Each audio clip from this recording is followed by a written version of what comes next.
Buenas tardes, muchas gracias por acudir a esta segunda sesión en la sede de Manuel Becerra.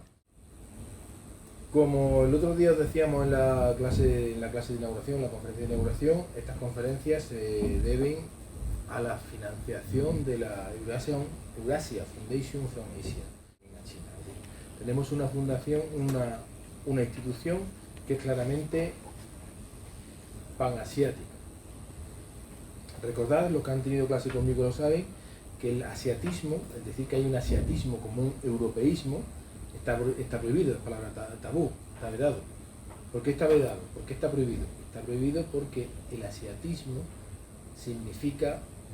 fue utilizado por los japoneses. Japón, todos los poderes que invaden el mundo, que dominan el mundo, nadie dice, voy a invadirte para robarte los recursos a las mujeres y matar a los hombres, y a los que queden vivos esclavizarlos. Eso nunca se dice. Voy a invadir el país por tu bien, porque te voy a sacar del arcaísmo, te voy a modernizar la economía, te voy a ayudar a ser mejor, te voy a llevar el oro, pero por tu bien.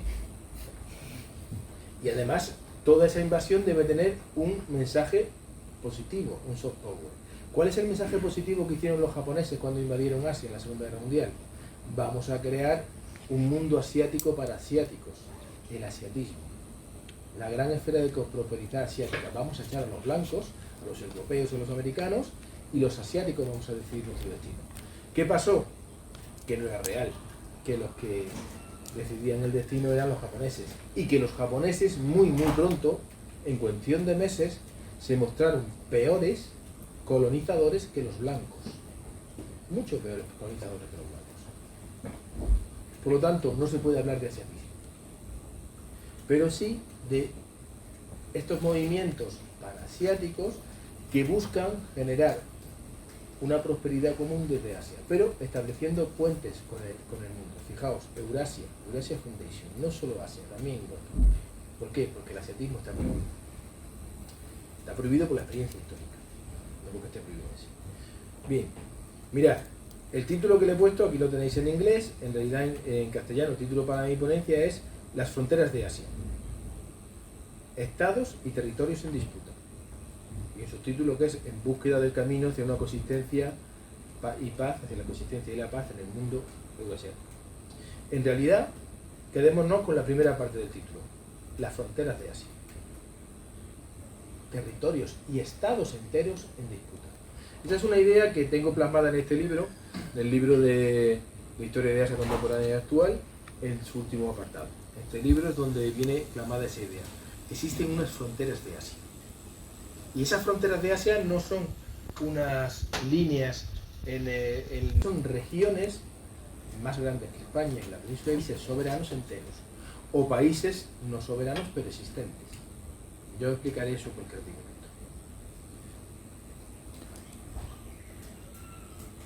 Clase conmigo, sabéis que empiezo la asignatura así. ¿Por qué así? Y la segunda pregunta, ¿qué es así? Hace poco estamos haciendo con el equipo de trabajo que tenemos en el grupo de investigación una guía de estudios asiáticos.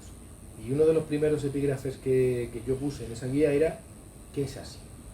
En las correcciones, hablando con los editores, ese tema se quitó porque se veía superfluo. No es superfluo, porque ¿qué es Asia? Asia es un concepto geográfico, no es una realidad.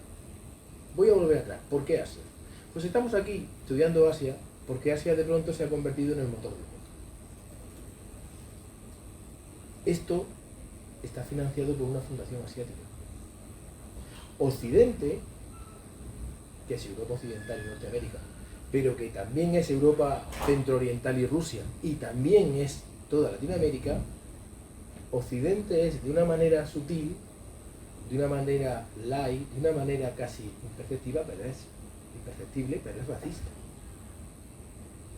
Si salimos ahora de este edificio y preguntamos por la calle, nadie se va a pensar que en realidad son los asiáticos los que están poniendo el dinero para que se haga un curso en Europa. Y si rascan un poco, te van a decir que son los chinos. Los chinos vienen dando dinero. Esa es una imagen que se difundió mucho en Europa Occidental a principios de la segunda década del siglo XXI. Los chinos dan duro a 4 pesetas. No, pronto se produce el Reich of Asia. Los asiáticos se convierten en el centro.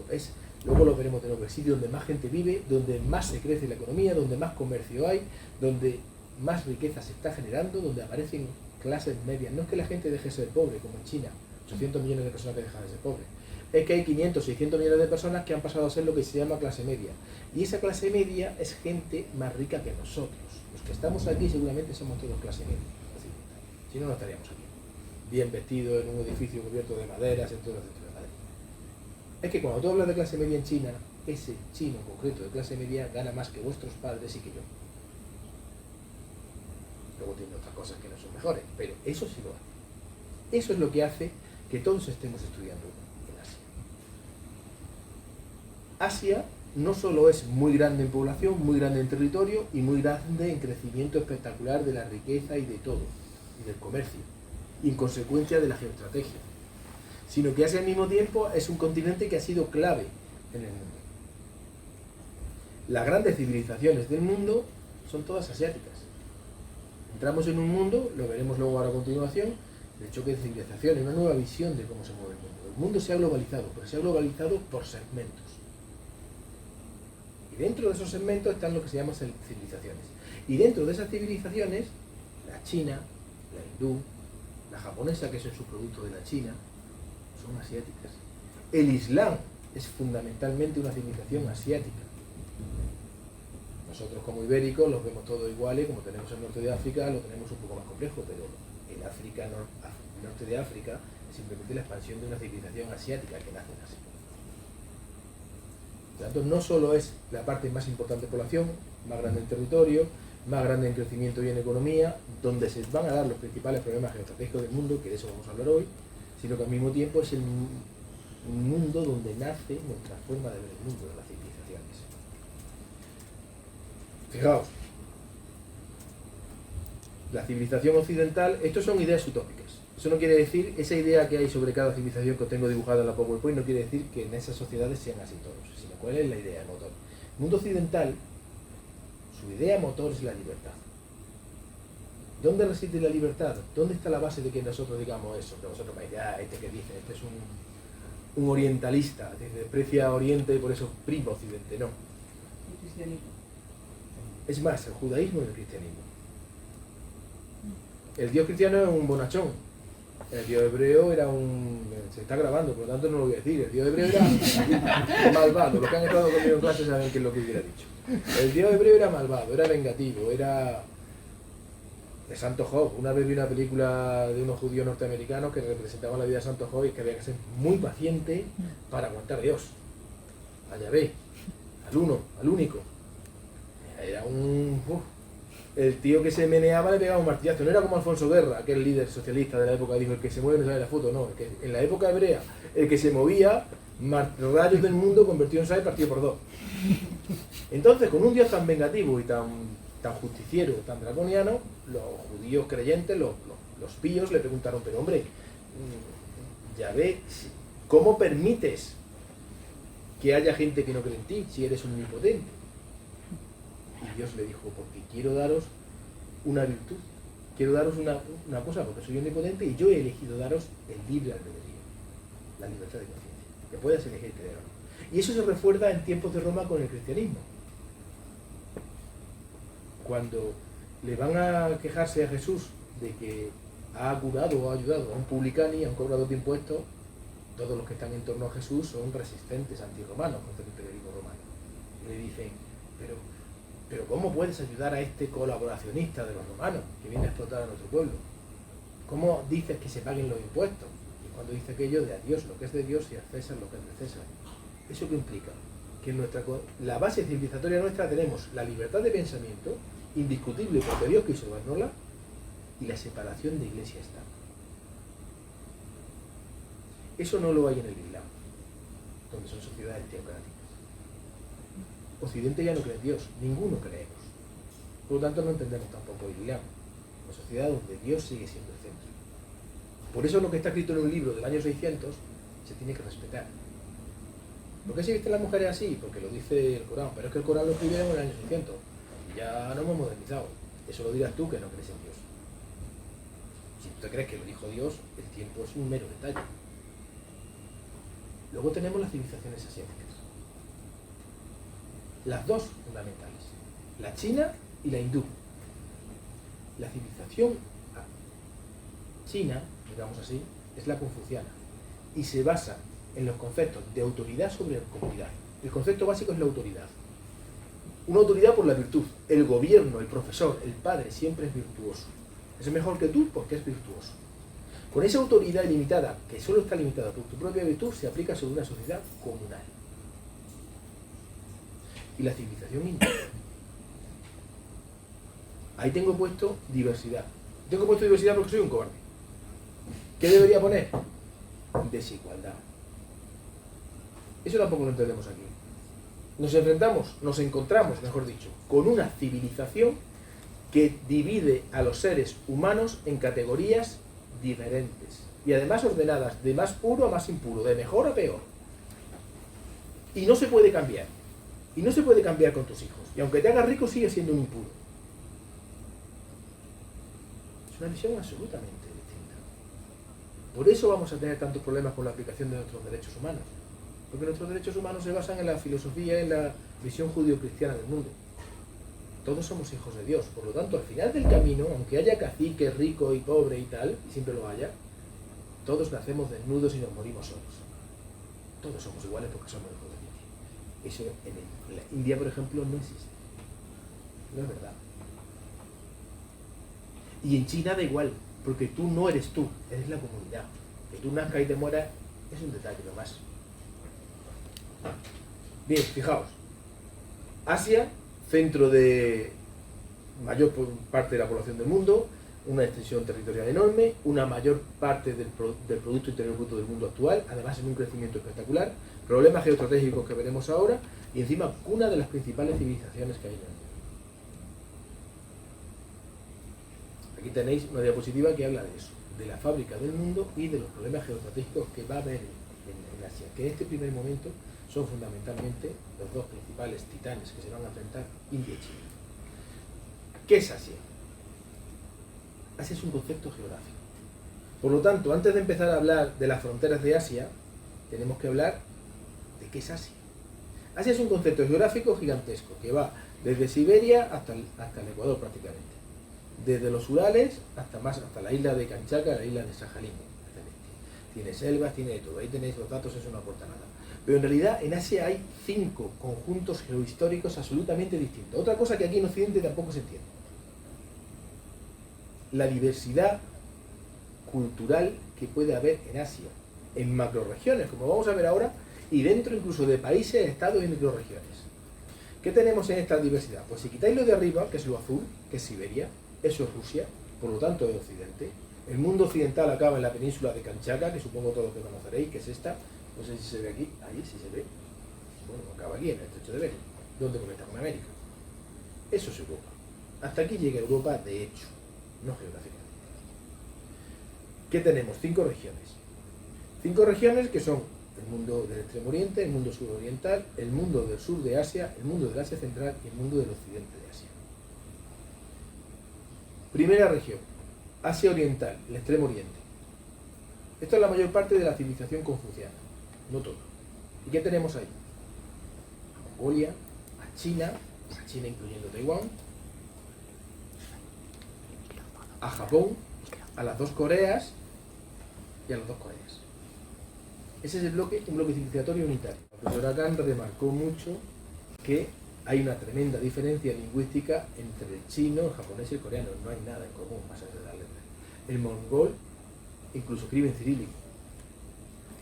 Pero tienen un tamiz común.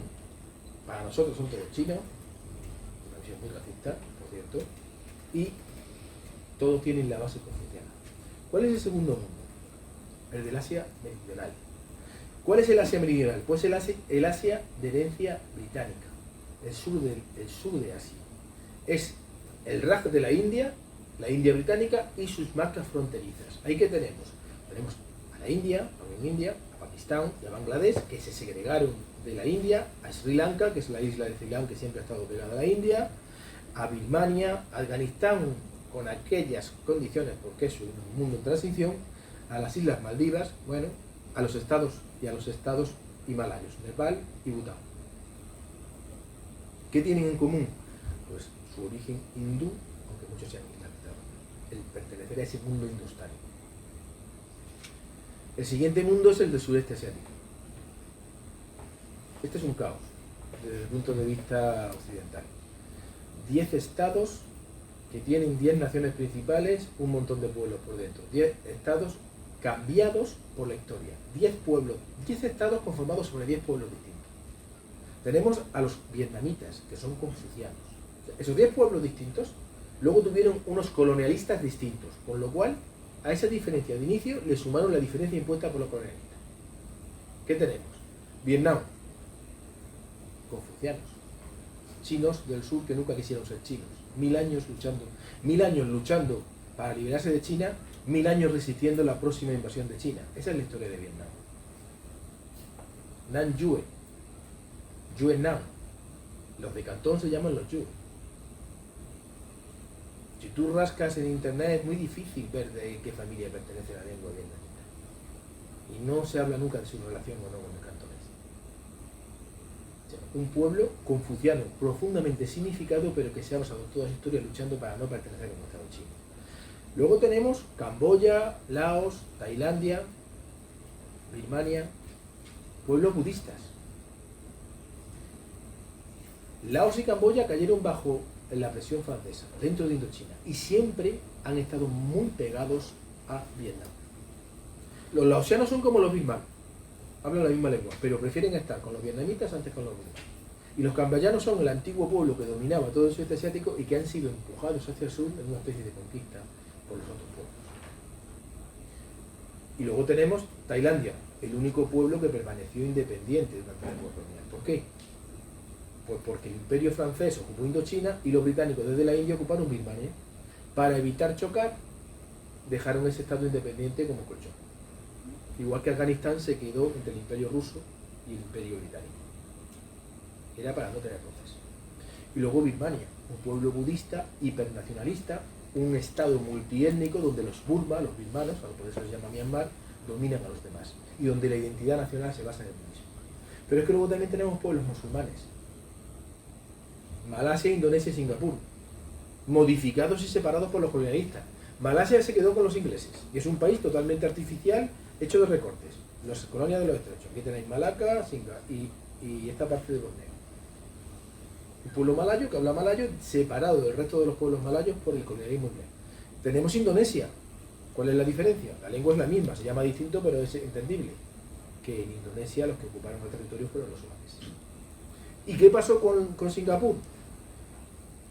Que para los ingleses necesitaban una mano de obra más sufrida que los malayos musulmanes que se trajeron a curíes chinos. Llenaron la ciudad de chinos de tal manera que hicieron imposible que Singapur, que es como Gibraltar, una ciudad que domina un estrecho, el estrecho de Malaca, el estrecho más importante del mundo ahora mismo, llena de chinos. Por tanto, es una ciudad china situada ahí. Y luego tenemos Filipinas, que nadie lo recuerda, pero es lo española. Un estado malayo separado de la nación malaya porque los castellanos españoles los convertimos al catolicismo, el resto de los malayos son musulmanes, y que sobre ese catolicismo estructural que cambia la cosmovisión de los malayos de Filipinas, llegan los norteamericanos y en un solo siglo erradican el español y todo, pactando con las élites. No español, pero sí católicos. Por lo tanto, tienes un pueblo a medio camino del mundo hispanoamericano, del mundo angloamericano, incluso del mundo chino. Eso. ¿Qué tenemos en el Asia Central? Pues esto es el Imperio Ruso. Tenemos pueblos túrquidos, todos los tanes, de aquí para allá, olvidando Azerbaiyán, tenemos Turkmenistán, Uzbekistán, Kazajistán, Kirguistán y Tayikistán. Solo los tayikos son persas, los demás son turcos. Todos son musulmanes suníes, y todos menos los tayikos hablan una familia de lenguas turcas. Pero fueron incorporados a Rusia a finales del siglo XVIII en diversas oleadas y son pueblos profundamente rusificados. Además, los 70 años de comunismo los han hecho más laicos, un islam más suave. Tienen un islam más suave y beben mucho vodka, como los rusos. Por lo tanto, es un camino, un mundo en transición entre Rusia, el mundo ruso y el mundo turco, más que el mundo ruso. Y el suroeste de Asia. Como somos racistas y conscientes, tierra árabe. No, no es tierra árabe. Donde hay los pueblos musulmanes, donde se origina el Islam, y donde tenemos también una inmensa variedad de pueblos. Tenemos el mundo árabe, pero al mismo tiempo tenemos dos imperios históricos que ahora están volviendo y que van a volver: el turco y el persa. Tenemos a Turquía y tenemos a Irán. Irán es tan nacionalista y tan distinto de los árabes que incluso ha adoptado una versión herética del Islam para no creer en el mismo Dios y en la misma religión que el mundo árabe, el chií, que influye muchísimo sobre Irán, que es árabe. Y luego tenemos la nación árabe. Y sobre esa mezcla de árabes, donde siempre han estado los persas y donde siempre han estado los turcos, que son los imperios dominadores, se incorpora en la segunda mitad del siglo XX la hierba extranjera autóctona, que es Israel, que es una cabeza del puente occidental sobre tierra árabe, que es un estado occidental,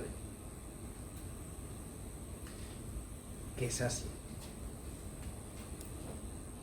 Pues Asia, lo que nosotros entendemos con Asia, y que se entiende muy bien desde el punto de vista simple de la calle, racista por orientalista, ese orientalismo que tenemos todos en vena desde pequeñitos, porque somos así, porque nos lo han enseñado en la escuela, porque nos lo enseñan nuestros padres en casa, nuestros maestros en la escuela, las televisiones.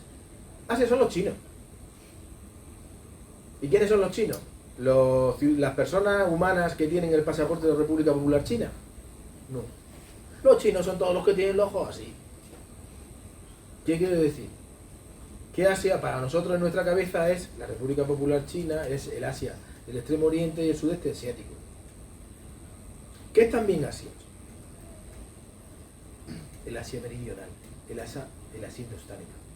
Para nosotros, españoles, hispánicos, castellanos, ibéricos, como queráis llamaros, para nosotros no existen los indios. Digo indios bien, no los hindúes.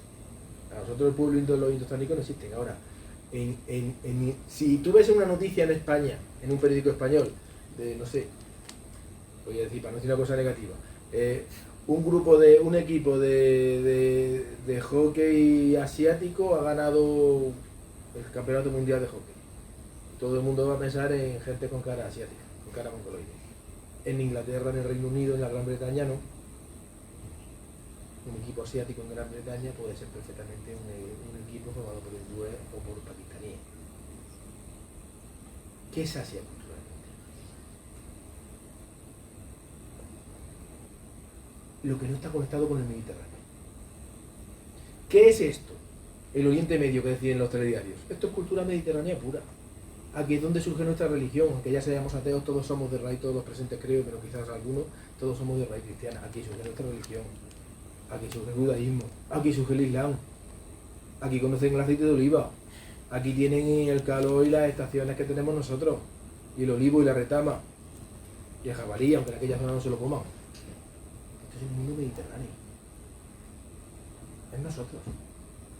Esto fue Roma. ¿Qué es esto? Esto es Rusia. Esto es una zona de pueblos esteparios, nómadas, musulmanes, que al ser musulmanes, venir de esa zona, ya tienen conexión con nuestro mundo, con nuestra cosmovisión, y luego encima han sido rusificados. ¿Cuáles son los mundos que no tienen que ver con nosotros? El mundo del Extremo Oriente, donde surge una civilización absolutamente diversa a la nuestra. El ser humano se encuentra con un problema cuando nace. ¿Cómo comer, por ejemplo? En el Mediterráneo comemos con la mano y con la cuchara y con el cuchillo. El tenedor se inventó hace poquísimo. Y a mí siempre me sorprende mucho cómo es posible que nadie descubriera el tenedor hasta el siglo XVI o XVII. Todos comíamos, los árabes y nosotros, con la mano y con la cuchara lo líquido. ¿Cómo hacen estos pueblos de Oriente? Con los palillos. Es una solución distinta a un mismo problema. ¿Pero qué significa? Que no había comunicación. Que cada uno se busca la vida para buscarse una solución para comer. ¿Cuál es el siguiente? este mundo, el mundo indostánico. El mundo indostánico está algo más conectado a través de los persas al Mediterráneo, pero es otro mundo. Allí no arraigan nuestras religiones. Allí se mantiene la religión hinduista y nace la budista, que es de Extremo Oriente. Y aunque llegan judíos y aunque llegan cristianos, nunca pasan de ser siempre una minoría residual. ¿Por qué? Porque esta cosmovisión mediterránea no cuaja, no les vale, no les sirve, no se lo creen. ¿Y cuál es el otro mundo? Lo que era antes la Indochina, la península Indochina, donde esos dos mundos confluyen a través de la selva y los comercios, el sudeste asiático. Eso es así. Lo demás es un concepto geográfico. Hay que darle un nombre a esa tierra distinta. Se cogen los Urales, se coge el Mediterráneo, se coge el estrecho de Suez, que es donde luego se va a hacer el canal, se coge el Sinaí, para los Suez sabéis que no existe, es artificial, y a partir de ahí se dice esto es África, eso es Asia y esto es Europa. Pero se está poniendo además una frontera artificial sobre una continuidad de tierra, no es como América que está desconectada por el mar. Pero claro, es un concepto geográfico. ¿Qué es Asia de verdad? Estos tres bloques civilizatorios, el Extremo Oriente confuciano, el sudeste asiático y el mundo indostánico. ¿Y cuál es la razón de definirlo? Que no pertenece a nuestro mundo cultural mediterráneo, que sus orígenes civilizatorios son distintos y sus sociedades, por lo tanto, son diametralmente distintas a las nuestras. No quiere decir mejor ni peor, son simplemente soluciones alternativas. Bien, ese mundo que lo tenéis en este mapa tiene unas fronteras, que es, después de media hora ya de la charla, es cuando voy al tema. Esas fronteras, como os digo, no son la raya en el mapa, sino que son territorios que pueden ser regiones, que pueden ser países soberanos o que pueden ser estados no soberanos, que hacen de transición dentro de ese mismo mundo entre un mundo y otro. Fijaos, tenemos la frontera entre China e India. ¿Y esas cuáles son? Las vamos a ver las primeras. Las regiones conflictivas. Son regiones que forman parte de distintos países, no son un estado independiente. Tíbet en China, Xinjiang en China y el lejano este chino, que seguro que es el gran desconocido del día. Las fronteras entre India y la China, India y China. Cambio el orden, porque significa otra cosa. ¿Cuáles son las fronteras entre India y China? Pues las fronteras entre India y China son estados soberanos. Y China, con su inmenso poder y emergencia, ha convertido a esos estados soberanos en meros territorios fronterizos de sí, en proyecciones de su poder. Son Pakistán, Bangladesh y Sri Lanka. Además, si os dais cuenta, rodean a la India, con lo cual la India está muy contenta. Las fronteras entre China y Japón.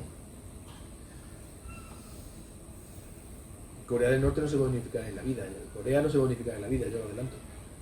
¿Por qué? Porque no le interesa a nadie. Tanto Corea, la península, con sus dos estados soberanos, Corea del Norte y Corea del Sur, como el estado de hecho pero no soberano, que es Taiwán, que en realidad es una provincia rebelde de China, son la frontera entre China, la República Popular China, y Japón. Son los territorios en disputa, los colchones que evitan el enfrentamiento directo, aunque también generan tensiones por su existencia.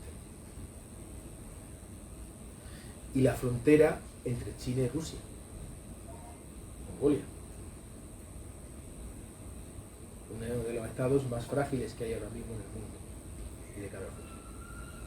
Al final hay otra frontera que no incluyo aquí, que es el mar de China del Sur. Todo lo que estáis viendo, todos los conflictos que estáis viendo son solo detalles, son repercusiones del verdadero conflicto. El frente de guerra está en el mar de China del Sur y Berlín, se llama hoy Taiwán. La guerra de Rusia y Ucrania es el Vietnam de la Guerra Fría, una guerra periférica por donde sale la mala sangre para evitar que el choque real se produzca entre los grandes donde se debe producir. De eso se ha degenerado, se ha producido una guerra que a vosotros os han ocultado y que solo alguno muy friki como yo conocerá, que es el tremendo genocidio no sangriento pero sí cultural que se acaba de cometer en Nagorno-Karabaj con los armenios. Y posiblemente como respuesta a esa derrota rusa, a arrancarle Armenia a Rusia, que es lo que han hecho entregando Nagorno-Karabaj, permitiendo la limpieza étnica de Nagorno-Karabaj, ha ocurrido lo que ocurrió este fin de semana en Israel-Palestina. Todo es lo mismo. pero todos son reflejos del verdadero conflicto que es el mar de China del Sur y que tiene su muro de Berlín y su Berlín en Taiwán. Bien, las fronteras de Asia, las fronteras de China e India.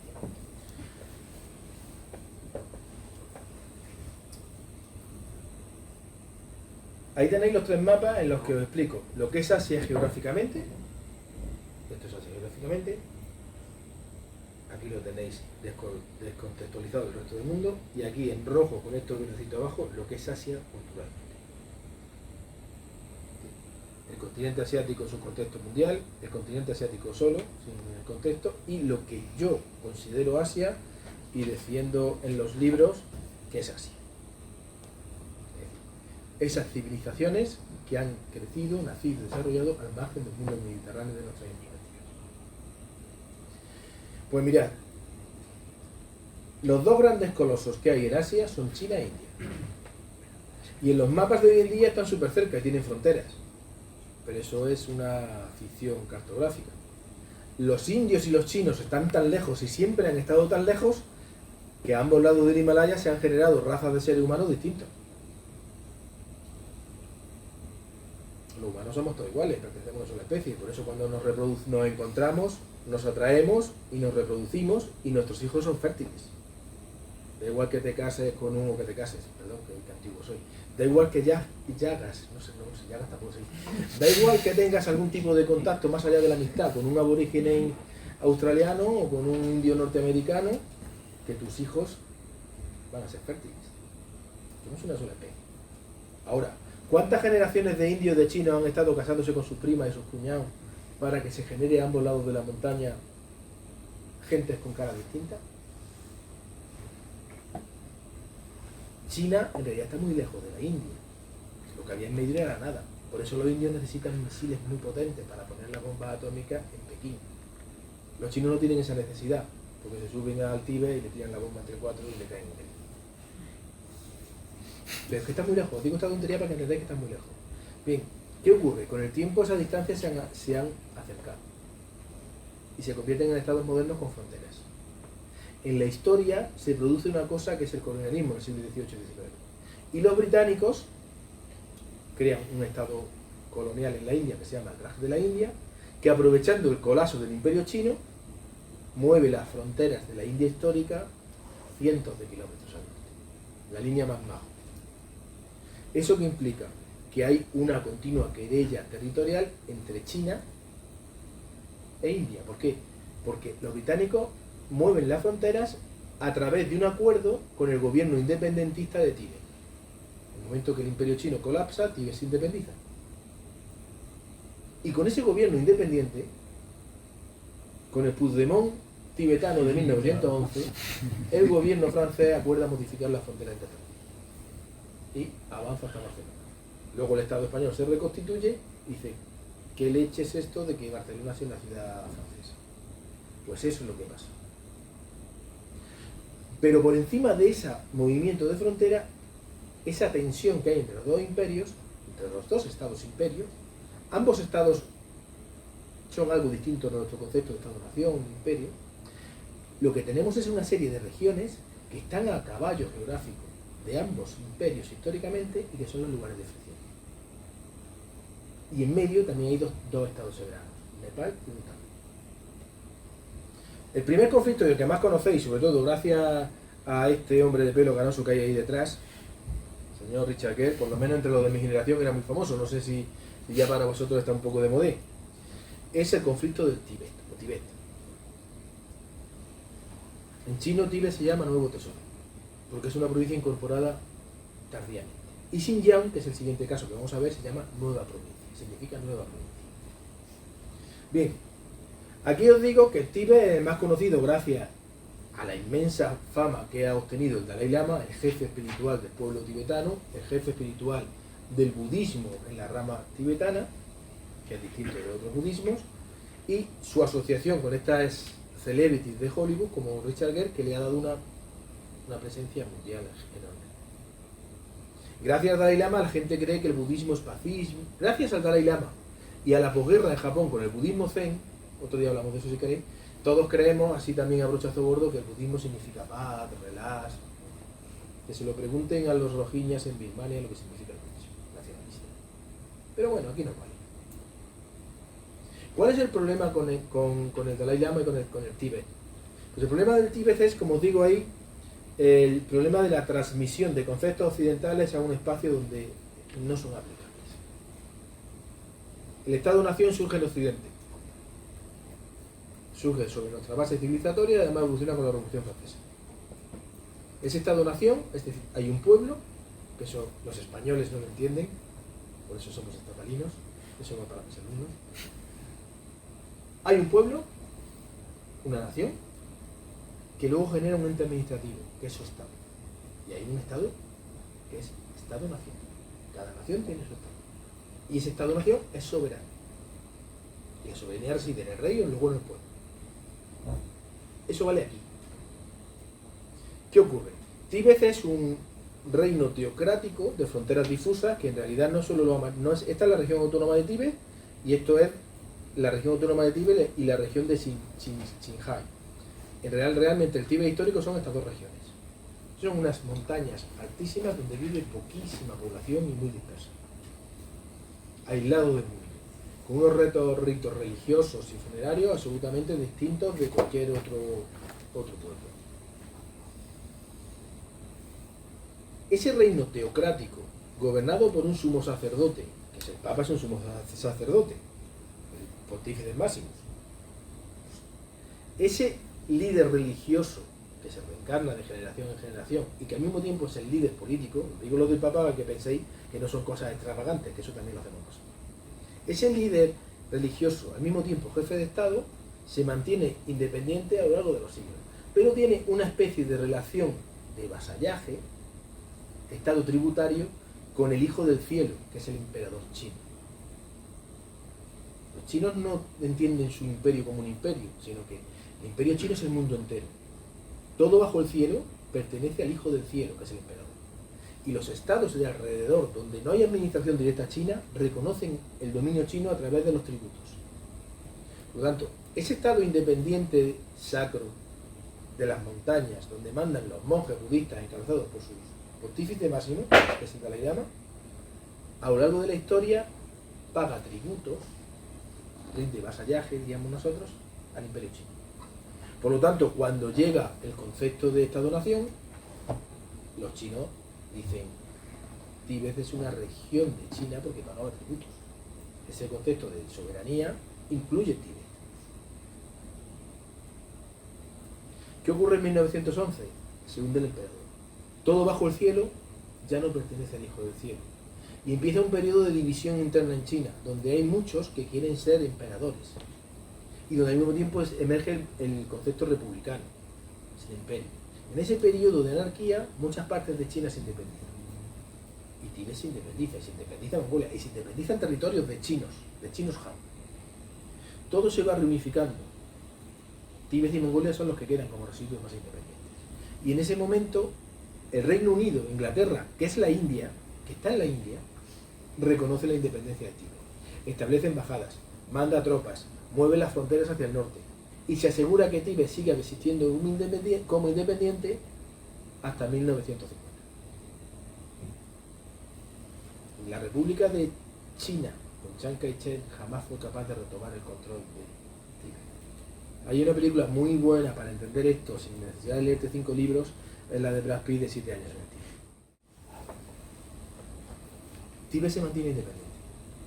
Y en 1950, Mao, que eso es lo que más le agradecen ahora mismo a los chinos y lo que va a quedar siempre para la historia, Mao consigue por fin reunificar China. Va a perder Mongolia, nunca la recuperará, luego la recuperará. Pero eso no se detiene. Los chinos, ya comunistas, ya revolucionarios, ocupan Tíbet. Tíbet es un estado teocrático, donde sigue habiendo esclavitud, sigue habiendo unas condiciones muy malas, y traen la revolución por tu bien. Todos los que te invaden por tu bien. Nosotros, ciudadanos de ese ente administrativo que vive sobre el cadáver de lo que fue España, puede que lo lleguemos a ver también. Cuando nos invadan o nos independicen Andalucía para controlar el estrecho de Gibraltar, va a ser por el bien de los andaluces y del mundo. No va a ser para aprovecharse de Andalucía y de la Andalucía. China libera a Tíbet. Y libera a Tíbet acabando con las cosas medievales, del dominio feudal, de los esclavos, de los siervos de la gleba, de la gente esclavizada al campo, de la gente... Eso es verdad. También es cierto que pone su revolución, su janificación y que lucha contra la cultura tradicional. El Dalai Lama trata de contemporaneizar, pero finalmente tiene que huir. Y crea su resistencia en la India. Y desde entonces la dominación de China sobre Tíbet está puesta en cuestión. Está más puesta en cuestión posiblemente desde fuera que desde dentro. ¿Por qué? Porque al mundo occidental, que domina todavía el timón del mundo, le interesa la debilidad de China. ¿Cuándo se viene arriba todo este conocimiento universal de Dalai Lama? Después de 1989 y de Tiananmen. Fijaos, en el momento que China sube y empieza a coger poder, en paralelo Occidente empieza a poner en duda y en cuestión la soberanía china sobre Tíbet. Luego veremos lo que es la ambigüedad estratégica de los americanos. India tampoco le interesa ese dominio chino de Tíbet. Por lo tanto, da cobijo a la resistencia y a los movimientos de oposición. Tíbet está profundamente... Tíbet tiene un problema para la... China para evitar estos conflictos, como va a hacer el Xinjiang, lo que hace es mandar población. Desbordarlos demográficamente. En Tíbet no funciona. ¿Por qué? Porque los chinos Han, los chinos de otras regiones, como nosotros, no pueden vivir en esa altura. Entonces no se puede llevar a cabo como Xinjiang, un programa de colonización, porque la gente va, cumple con lo que tenga que cumplir y luego se vuelve a su casa. Pero Tíbet no es un problema, es un problema abierto, es una frontera. Es una herida abierta porque interesa a Occidente, interesa a India. ¿Vale?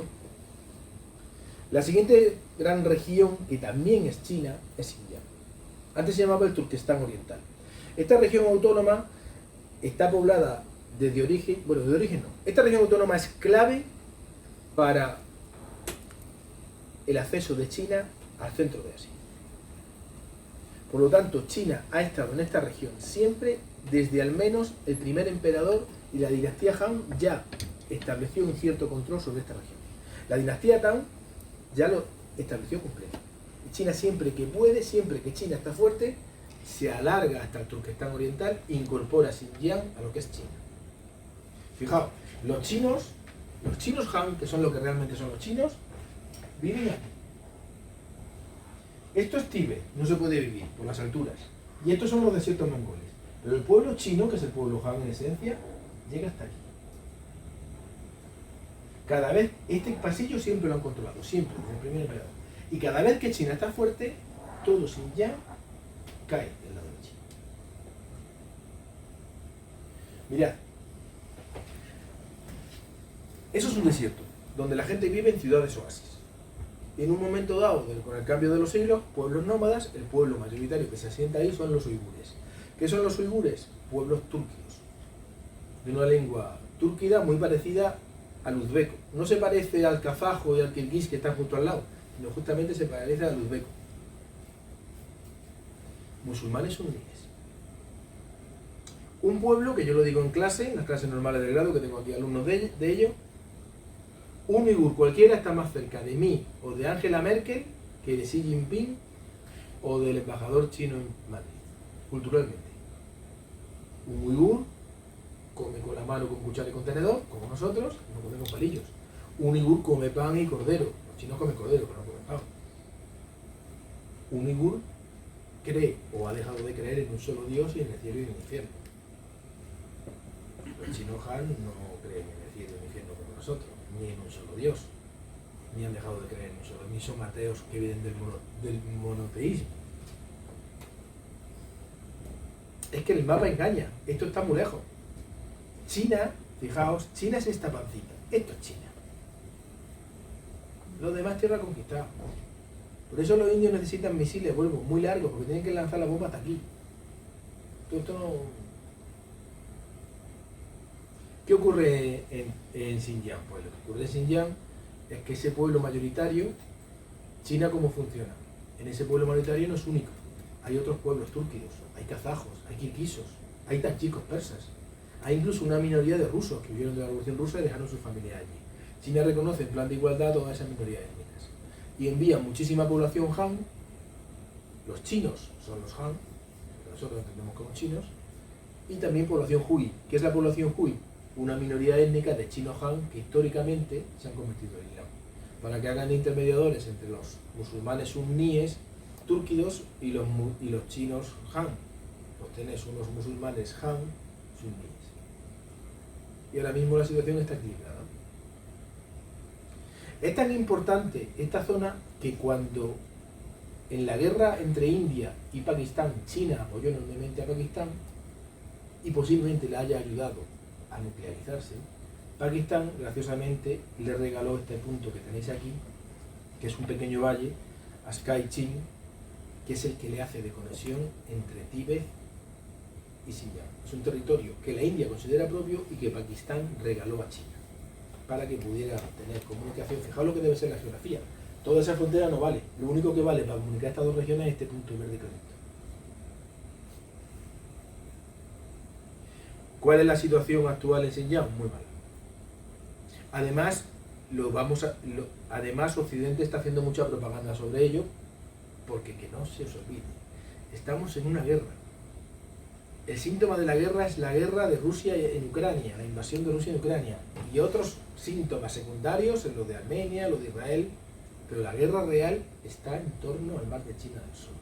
Por lo tanto, todo Occidente va a poner todos los cañones mediáticos contra China. Por lo tanto, se pone mucho el foco en lo que está pasando en Xinjiang, y vamos a ir a más. Xinjiang se va a terminar convirtiendo en una palabra que todo el mundo conozca, y los uigures también.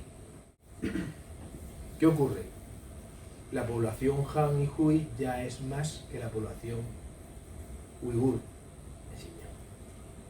Además, los Han y los Hui viven en ciudades modernas al estilo chino, con todo tipo de servicios, y los uigures viven en ciudades antiguas, con menos servicios, tradicionales.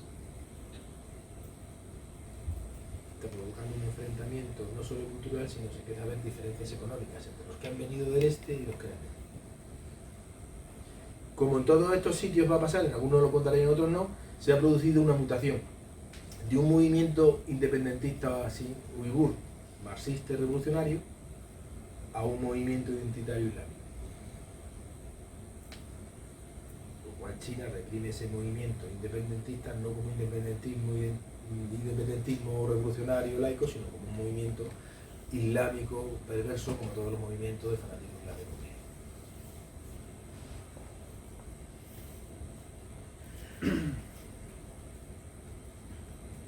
Son otro pueblo. Mirad a estas muchachas, la diferencia no es muy grande, es otro pueblo. Un tibetano y un Han, bueno, hay que afinar mucho luego, pero cuando tú ves a un uigur te das claramente cuenta que estás ante otra gente. Al otro lado de la frontera tenemos Cachemira.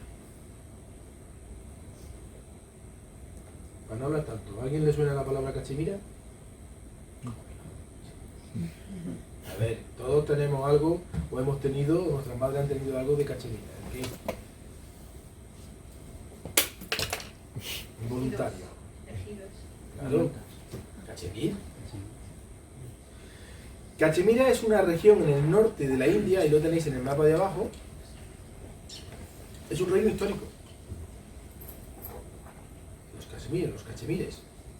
Son un pueblo son un pueblo persa, no son un pueblo indostánico. Y son musulmanes suníes. Es un punto estratégico clave. Como luego veremos, cuando la India se rompe, los musulmanes se van para un lado y los hindúes para otro. Y Cachemira es musulmana. El 80% de la población que vive en la región que se llama Cachemira y Jammu Cachemira son musulmanes. ¿Por qué se queda con la India? Porque es un punto estratégico clave. Cachemira es un reino con un rey hindú y un pueblo musulmán. Y el acuerdo de separación de la India y Pakistán dice que en los reinos independientes, en los reinos nobiliarios, decide el rey. Y el rey es un maharaja hindú. Por lo tanto, decide unirse a la India. Vale, pero es que hay otros reinos, hay otros estados nobiliarios que era al revés. Eran pueblo hindú y rey musulmán. ¿Qué ha hecho la India? Ha provocado revueltas y disturbios y finalmente, por su bien, para imponer la paz, ha invadido los territorios, ha depuesto rey musulmán, ha hecho un referéndum y ha hecho que esos países poblados por hindúes se hundan a la India. Aquí hace lo contrario. Es que lo abordado es que el rey decide, que no tiene que preguntarle al pueblo, que el pueblo al fin y al cabo es ganado. Si son irracionales, ¿para qué le vas a preguntar? Claro, es que en ese momento, aparte de ser un punto clave estratégico, el líder de la India es Nehru, el padre de los Gandhi que vosotros conocéis. Y Nehru desciende de una familia noble de Cachemira, de brahmanes, que siempre han sido los médicos del Maharaja de Cachemira. Lo que hace, aparte del interés estratégico, es retener su país en su nuevo país, que es la India. Eso provoca una serie de guerras y el enconamiento, aumenta el enconamiento que ya de por sí hay entre los indios musulmanes que crean Pakistán y entre los indios hindúes que crean la India. Como luego veremos, Cachemira está en el nombre de Pakistán. Hay varias guerras y al final queda ese territorio dividido así. Donde luego además, como os cuento, Pakistán le ha regalado enormes espacios de tierra a China para que China pueda tener mejor comunicación entre sus regiones conflictivas, entre Tíbet y Xinjiang. Y luego tenemos este lejano oeste que nadie conoce. En la India, cuando veis el mapa, veis que hay un mapa de la India cualquiera, pues tiene esta cosa rara aquí. Pero claro, ¿cómo tiene esta frontera tan rara, esta cosa tan rara? Es que Bangladesh no existía. Es que esto y esto es todo la India. Cuando Bangladesh aparece, cuando aparece Pakistán, que Pakistán es esto y esto, luego lo veremos, en esta zona de Bengala aparece un estado que con Nepal, que siempre ha sido independiente de aquella manera de la India, genera un estrecho, lo que se llama el cuello de gallina, o el pescuezo de gallina. Un pasadizo de solo 22 kilómetros de ancho, un corredor, que une a todas estas regiones que se quedan con la India, con mainland India. Una de las debilidades estratégicas más importantes de la India. ¿Qué es lo que ocurre? Los indios llegan hasta Bangladesh, hasta aquí, y se extienden como rojiñas, pobre pueblo desgraciado, por aquí. Hasta aquí llegan los indios. ¿Esto qué son? Otros pueblos. Otros pueblos de aspecto mongoloide, no de aspecto indostánico. Otros pueblos que algunos son hindúes, pero con aspecto mongoloide, no con aspecto indostánico. Y los otros son cristianos y musulmanes y animistas, ni siquiera son hindúes. Aquí lo tenéis, hay varias zonas: Nagaland, Mizoram, Manipur y Tripura, que son zonas tribales. Son pueblos que no son indios ni hindúes. Y luego tenemos la zona de Assam, que esos sí son hindúes, pero son asiáticos, como entendemos asiáticos, son mongoloides. El movimiento independentista se va expandiendo, apoyado por China normalmente. En los años 50 empieza con Nagaland, luego a los 60 se pasa a Mizoram, luego Manipur en los 70, Tripura y Assam en los 80. En Assam es más débil. ¿Por qué? Porque son hindúes. No hay tantos problemas de identidad. Ahora está viendo otros problemas. ¿Cuáles son esos problemas? La continua migración de bengalíes musulmanes de Bangladesh a esos territorios, que están poniendo en peligro el predominio de los nativos sobre estos musulmanes de Bengala que vienen de Bangladesh, que se pasan al territorio. Los pueblos minoritarios, los nagas y los mizos, son mayoritariamente cristianos. Vosotros sabéis que la mayor persecución de los cristianos en el mundo se está dando ahora mismo en la India. Los domingos, aprovechando que esta gente va a misa, todavía creen en Dios, el nacionalismo hindú aprovecha para atascar las puertas, quemar las iglesias, que suelen ser de madera y de praje, y quemar a todos los cristianos dentro. ¿Por qué? ¿Qué es lo que dicen los nacionalistas hindúes que ahora están en el mando en el Estado indio? Que no son conversiones verdaderas, sino que los misioneros cristianos llegan, compran al jefe de la tribu y ese convierte a toda la gente a la fuerza. Esa es otra debilidad tremenda. Ahí China sabe que hay esa diferencia y es la que alimenta todas estas guerrillas contra el poder central. Aparte de eso, tenemos toda esta región de Uttar Pradesh, que es territorio que China ya en sus últimos mapas oficiales incluye dentro de su territorio. Todo esto son las fronteras hacia el norte que movieron los británicos. Y este territorio, por ejemplo, China lo reclama como propio y lo pone en sus mapas oficiales como territorio chino. y los estados himalayos. Vemos los dos estados himalayos, descansamos y luego vemos el resto, ¿vale? Nepal y Bután. No voy a extenderme mucho. Luego la PowerPoint la puedo compartir sin problema ninguno, aparte que subiremos al canal. ¿Cómo es posible que existan Nepal y Bután? Es lo que yo siempre había preguntado. Pues porque los mapas engañan. Esos son reinos montañosos, son el Himalaya, de muy difícil comunicación con el valle, con la zona Indo-Ganges, Indo-Gangénica, que es el corazón de la India. Son reinos principescos que están en las montañas y que cuando los ingleses llegan, pactan con los reyes locales y los incorporan al imperio de una manera autónoma, distinto al Raj de la India, al Estado de la India. Durante todo el periodo del Raj de la India se mantienen como estados independientes del Raj de la India. No se les manda desde Calcuta ni luego desde Delhi, sino que tienen sus propios gobiernos.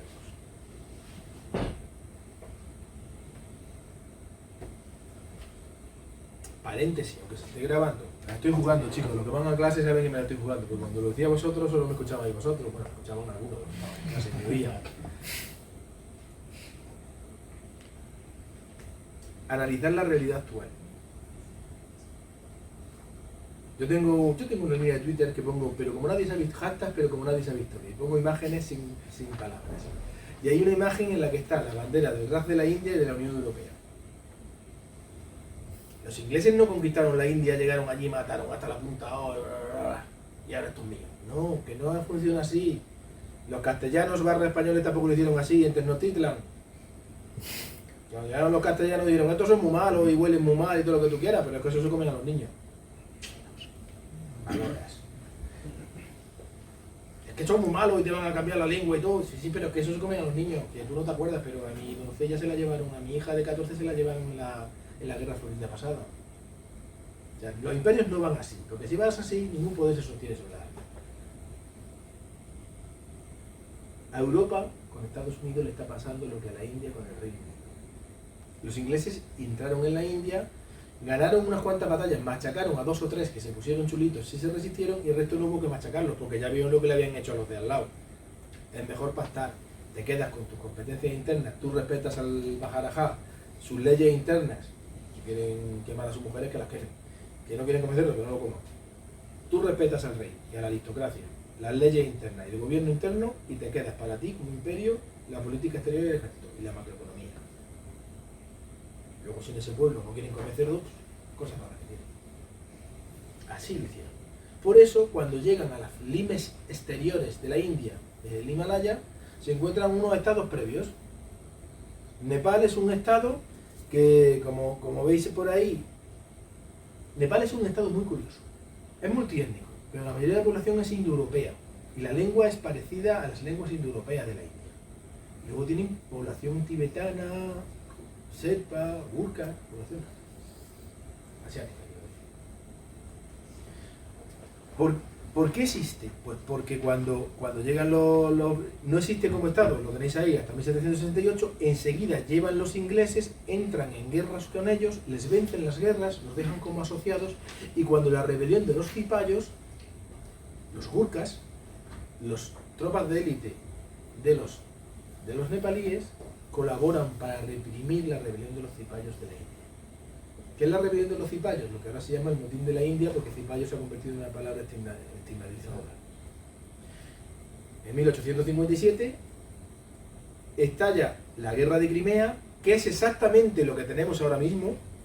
La guerra de Rusia y Ucrania es la repetición un siglo y medio después de la guerra de Crimea. Cuando Rusia se siente fuerte, avanza sobre Crimea, sobre Ucrania y ocupa el Mar Negro. Y la potencia anglosajona que domina los mares, en aquel momento Inglaterra, crea una coalición con Francia y con la naciente Italia para defender Crimea. No es para defender Crimea, es para evitar que Rusia llegue al Mediterráneo. Ahora ha ocurrido exactamente lo mismo. ¿Qué tienen que hacer los ingleses? Llevan tropas blancas, europeas, de la India a Crimea a luchar. El ejército indio se queda con muy pocos oficiales blancos y todos indios, musulmanes y hindúes. Por una cosa que no viene a cuento, no quiero contar ahora porque si no, no acabaría nunca, ese ejército se subleva. Los ingleses tienen que pedirle a los Gurkhas y a otras poblaciones que luchen contra los indios. En consecuencia, Nepal a partir de ahí se va a incorporar al Imperio Británico, pero manteniendo su independencia y con privilegios con respecto a la India. Esa situación va a llegar hasta el momento de la independencia. La India se va a independizar, Nepal se va a independizar un poco después de la India de Inglaterra, del Reino Unido. Va a firmar un acuerdo de amistad, de bien llevarse con la India, y siempre va a ser un Estado que va a estar la misma sujeción que tenía del Imperio Británico, una especie de Estado libre asociado, la va a mantener con la India independiente. Pero va a tener un problema, y es un movimiento maoísta comunista pagado por China muy poderoso. Un movimiento que va a llegar a que, aprovechando una crisis dinástica, ese maoísmo con China detrás tome poder. ¿Qué es lo que va a ocurrir? Porque en 1991, en el año 2001, el príncipe este de aquí va a volver oficiosamente, va a volver borracho de una noche de fiesta y va a coger un Kalashnikov y va a matar a toda la familia. Y luego se va a pegar un tiro. Se va a quedar en coma. Lo van a hacer rey, va a durar 3 días y se va a morir. Y se va a ser nombrado rey su tío. Lo que parece ser que cree la gente es que fue el tío que mató al hermano y a todos para ser rey. Por consecuencia, la monarquía ha perdido la legitimidad. Solo va a durar 5 años. Para el 2005 va a haber una rebelión general y la monarquía, después de casi 500 años, la monarquía en Nepal va a caer. Se va a iniciar un proceso de reforma en el cual China, con su nuevo Rise of China, va a ser la que ocupe el poder en Nepal, va a crear una república federativa y va a hacer que por primera vez el hinduismo no sea oficial. El hinduismo solo ha sido oficial en un estado en el mundo, en Nepal. A través de la revolución, la religión hindú va a dejar de ser la oficial, no va a haber religión oficial en Nepal. India está allí, va a volver a haber un ten con ten y al final ahora mismo manda una coalición en la que India ha recuperado posiciones sobre China, pero ciertamente China ha empujado a India hacia el sur en la influencia en Nepal. Nota a pie de página, en Nepal es donde nació Siddhartha Gautama, Buda. Hay unos valles de muy buen clima, donde Nehru tenía un palacio, y al otro lado de la frontera donde nació Buda. Buda nació en la India, nació en Nepal. Y Bután es otro pueblo, es un territorio separado de Nepal solo por un valle, Sikkim, que pertenece a la soberanía de la India, pero son otros. Los nepalíes son indoeuropeos e hindúes, mayoritariamente. Mientras que los butaneses son tibetanos. Son tibetanos de este lado de acá, del Himalaya, mientras que el Tíbet chino es de allá. Son budistas, son tibetanos, son muy poquitos y tienen, realmente el estado lo tenéis ahí, nace cuando llega un guerrero tibetano que viene huyendo del otro lado, se incorporan de igual manera a la India británica, igual que Nepal, y son un estado en el que se mide la felicidad de los ciudadanos. Vosotros sabéis que Sanadú no es el centro comercial ese que hay ahí por donde yo vivo para abajo, sino que Sanadú es un mito de un valle en el Himalaya donde la gente encontró la fuente de la eterna juventud y todo eso, una felicidad absoluta. Posiblemente leyendas sobre Bután. Un país muy pequeñito, gobernado por unas oligarquías que han pasado de una monarquía autoritaria a una monarquía que finge ser democrática y que no tiene relaciones exteriores ni de defensa. Las tiene entregadas a la India. Igual que antes las tuvo entregadas a los británicos. Una gente de valle que vive feliz de la vida. Pero donde ahora también está presionando el Imperio Chino. La frontera de la India y China. Aquí, como os dije antes, cambia el concepto. Aquí, ¿cuáles son las fronteras entre India y China? Pues las fronteras entre India y China son las marcas fronterizas del Raj de la India. He mencionado varias veces el Raj de la India. ¿Por qué digo el Raj de la India? ¿A qué os suena el Raj de la India? Que no responda a mi alumno, que tampoco se acuerda nada. Ese es el nombre que tiene el Estado que crean los británicos en la India. Y el Raj es una palabra hindi-urdu, que es la misma lengua. Significa imperio. ¿Qué otra palabra que signifique imperio que se parezca aproximadamente a Raj conocéis y conocemos todos los presentes? Reich. El Reich. Es la misma Reich, el imperio de la India. A partir de 1857 los británicos no gobiernan la India con un gobierno colonial, ni como lo gobernaban antes con la Compañía de Indias Orientales, ni ponen un gobierno colonial desde Londres, que sí tienen una oficina medicina, en fin, no voy a entrar en eso. Pero ellos crean una estructura propia de un Estado indio. Un Estado indio que tiene sus propias banco central, entre comillas, su propio tesoro central y su propio gobierno autónomo. Al que ponen a un inglés al frente, obviamente. Está el virrey y un gobierno inglés. Luego, con el tiempo, porque son más listos que nosotros, los británicos van a ir permitiendo que los rangos de la administración vayan ascendiendo indios. Vayan ocupando la administración del rango de India. Bien, ¿cuáles son las fronteras entre India y China? Las provincias periféricas de aquel Raj. El Raj de la India, cuando llegue el momento de la independencia, lo que tenéis debajo es la frontera de aquel estado colonial bajo el Imperio Británico. El Raj de la India se va a romper de una manera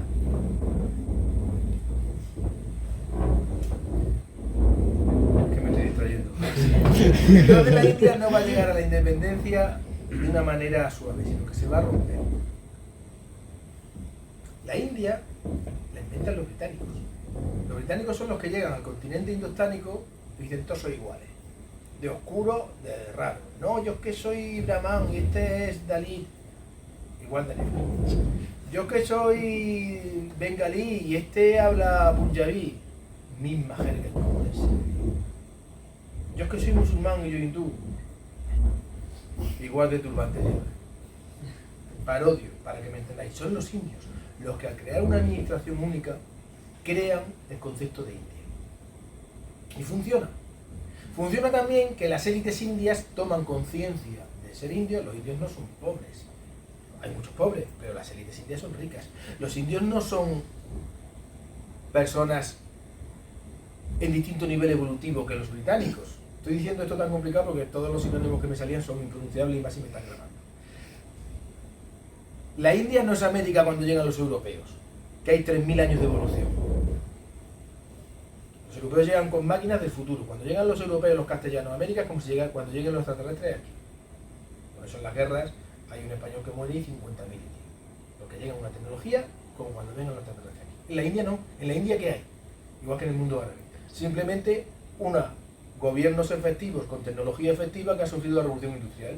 Frente a pueblos que no han tenido revolución industrial y tienen unos gobiernos menos efectivos, que son capaces de generar menos riqueza y menos fuerza que los occidentales.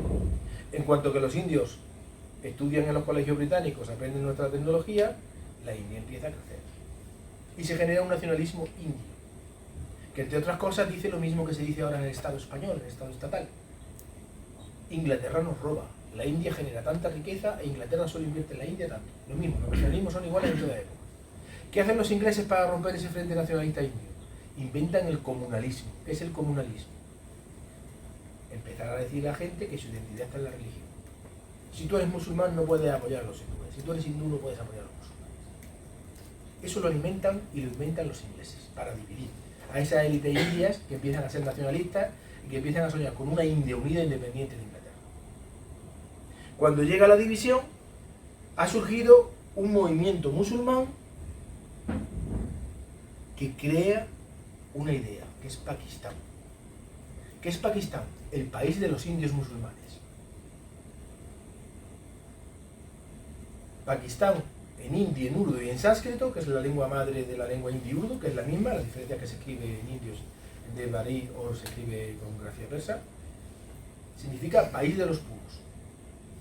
Pero en realidad, como dicen los de la CIA, por eso os pongo aquí esta imagen de la serie esta de Homeland, Pakistán no es un país, es un acrónimo. Pakistán junto significa el país de los puros, pero lo que hace este señor de aquí, que es un estudiante en Cambridge, cuando está becado en Cambridge, Chaudhry Rahmat Ali se inventa el concepto de Pakistán. Y para crear el nombre, lo que hace es poner la primera sílaba de cada una de las regiones que van a formar el futuro Pakistán. Punjab, Afgania, Cachemira, Sindh y Baluchistán. Deja fuera Bangladesh, Bengala. Al final, cuando llega la independencia, se crea un Pakistán que tiene dos territorios. Pakistán, lo que nosotros llamamos Pakistán, y Pakistán occidental y Pakistán oriental, que es lo que nosotros entendemos como Bangladesh. Es decir, en los valles indogangénicos, el Indo y el Ganges es donde el Islam se expande en la India, donde la población es mayoritariamente musulmana. Pero claro, están desconectados más de 1000 kilómetros. Pakistán nace así, porque es el país de los indios musulmanes, que solo tienen como elemento de unidad que son musulmanes, que son indios musulmanes, y por lo tanto odian a los indios hindúes. Si os dais cuenta, Pakistán es un país multiétnico. Se ve mejor en aquella que en este. Hay dos tipos de pueblos: los indios y los persas. ¿Quiénes son los pueblos hindúes? Los punjabíes y los sindh, que son la mayoría. ¿Quiénes son los pueblos persicos? Los baluchis, los afganos y los pocos cachemires que hay. ¿Quién manda? Que son más. Los sindh y los punjabíes. Punjab también hay en la India. La gente habla la misma lengua, pero se rompe por la religión. Punjab de Pakistán y Punjab de la India. Los punjabíes son realmente los que tienen más poder, aunque la élite de Sindh también manda mucho. Benazir Bhutto era Sindh. Y sobre ellos se impone 8 millones de mojahid. ¿Qué son los mojahid? Los indios musulmanes que han nacido en la India, lo que es la India. Hay millones de personas que se trasladan a Pakistán. Esos, que son hoy en día unos 8 o 9 millones de personas, son los que tienen de verdad el poder en Pakistán. Por encima incluso de punjabíes y de sindh. Sobre todo porque controlan el ejército. Pakistán es la frontera entre India y China, porque ahora mismo se ha convertido en una nueva provincia de China que rodea a la India por occidente. Es un país con unas debilidades internas brutales, sobre todo por esa no buena conexión entre los distintos grupos étnicos. Solo tienen en común la religión. Y la única institución que hay en el momento de la independencia es el ejército. Por lo tanto, no es una democracia, es un país en continua dictadura militar que de vez en cuando tiene pequeños periodos democráticos. Y tiene la bomba atómica, que la llaman la bomba de Alá. Se ha unido estratégicamente con China y ahora mismo los chinos lo llaman la nueva provincia de Nuevo Tesoro. Aquí en Guarda los chinos están haciendo una base militar para controlar el Golfo Pérsico y para controlar la India. Por eso se ha convertido en la frontera entre India y China. Los chinos no lo tienen fácil tampoco ahí, tampoco penséis que eso es un dominio de China y que están de rodillas delante de los chinos. ¿Cuál es el otro país que decíamos que ahí que tenéis? Una nación y un estado fracasados, con la bomba de Alá. ¿Por qué?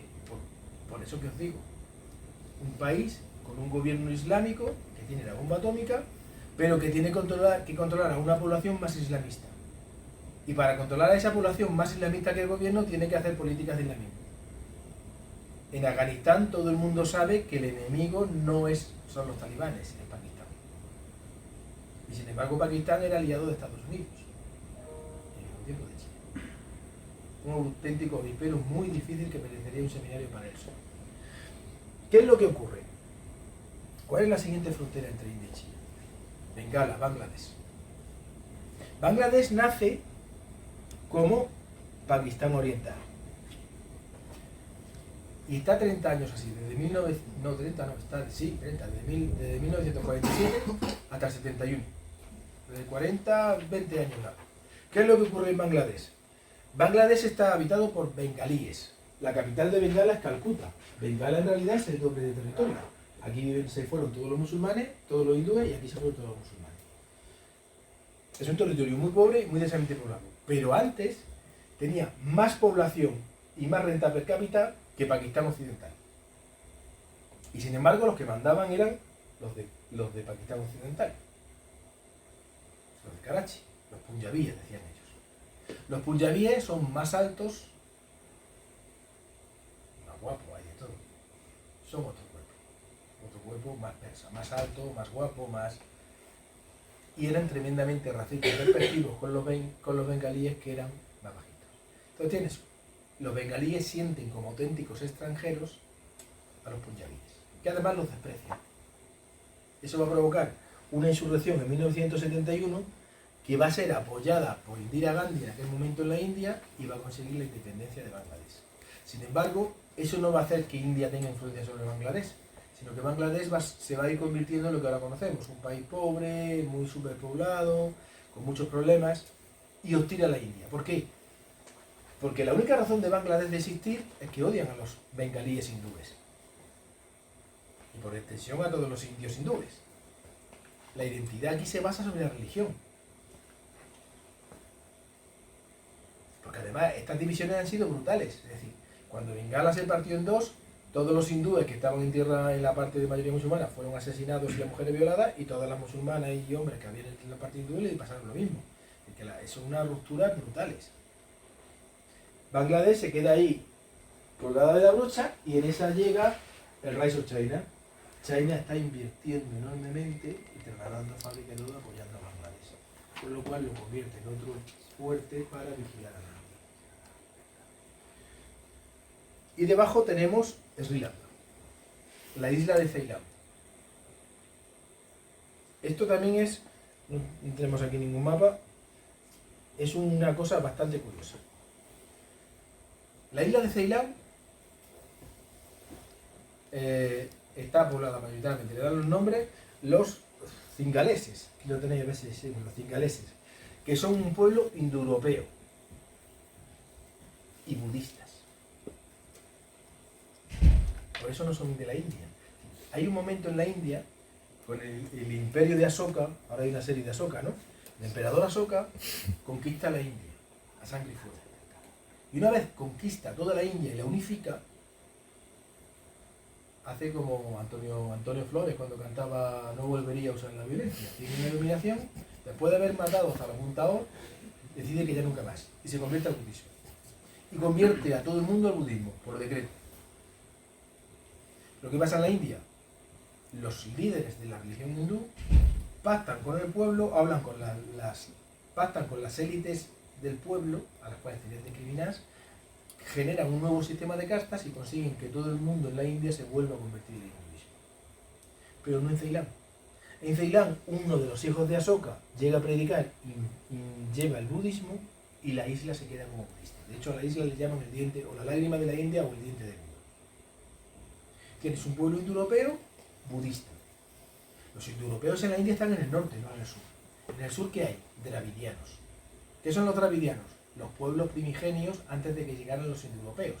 ¿Sabéis que indoeuropeo se puede decir ario? Lo que pasa es que hubo un tal Adolfo, del que ya hemos hablado hoy aquí, un austriaco alemán, un alemán que nació en esa parte de Alemania que se llama Austria. Uy, perdón lo que he dicho. En Austria, ese país oprimido. Y usó mucho el término ario. Pero todos los movimientos nacionalistas indios, de Gandhi y de toda esta gente, se llamaban movimientos arios.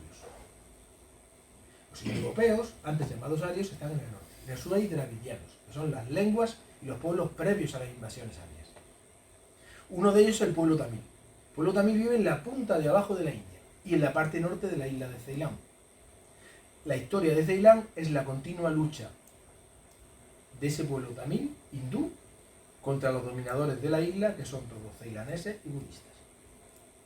A lo largo de toda la historia hay una continua guerra. Una continua guerra en la que siempre ganan los ceilaneses. Durante nuestro periodo histórico, a partir del año 83, en esta isla lo que hay es los tigres tamiles. Los tigres tamiles llevan un movimiento terrorista que ataca una auténtica guerra de guerrillas contra el gobierno, llegan a tener casi un estado independiente en el norte de Ceilán. En el 2001 llegan a arreglarse, en el 2005-6 llegan a arreglarse, en el 2001 hay un pacto de paz, en el 2005-6 llegan a arreglarse, se arreglan en parte también por culpa de aquel gran tsunami que afectó a toda esta zona, pero inmediatamente el gobierno de Ceilán revierte el acuerdo y vuelve a oprimir a los tamiles. De tal manera que al final los ha derrotado. Ahora, sigue habiendo muchos problemas. ¿Por qué? Porque es una derrota. Han vencido, pero no han convencido. Y ese terrorismo tamil, que ahora tiene un grupo poblacional oprimido, ha sido sustituido por el terrorismo islámico. Porque aparte de musulmanes, también hindúes y cristianos, también hay una minoría muy importante de musulmanes en Ceilán. ¿Y qué es lo más importante que pasa ahora? Ante el repliegue de Occidente, Ceilán consigue la independencia de Inglaterra. Luego después rompe con Inglaterra. Durante una década, aunque es independiente, sigue respetando a la monarquía británica. Luego después rompe con la monarquía británica. Pero Occidente se va retirando. Primero se van los ingleses, ahora los americanos. Estos países necesitan inversiones. ¿Quién invierte? Los chinos. China ha llegado a comprar, aquí lo tenéis, el puerto de Hambantota. El otro nombre no se dice siempre el puerto de Hambantota. ¿Qué es lo que ha hecho? ¿Qué es lo que está haciendo China? China está replicando lo que le hicieron a ella.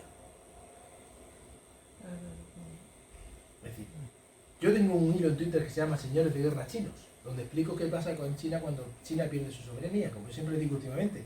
¿Qué os creíais? ¿Que el hilo de Señores de Guerra Chinos iba de chinos? No.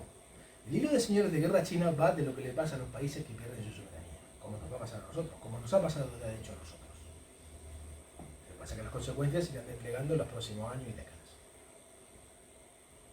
¿Qué le pasó a China? Que los extranjeros llegaban y aplicaban la extraterritorialidad. Llegaban a Shanghái y decían, toda esta parte de Shanghái es mía, y aquí funcionan las leyes inglesas. Y si un inglés mata a un chino en esa calle, no pasa nada, lo jugamos nosotros bajo nuestras leyes. ¿Qué es lo que hacían? Matar no está bien, anda, vete para Inglaterra y no vuelve. Y la justicia china no podía detenerte en Shanghái. Eso está haciendo China también ahora. Compran ese puerto,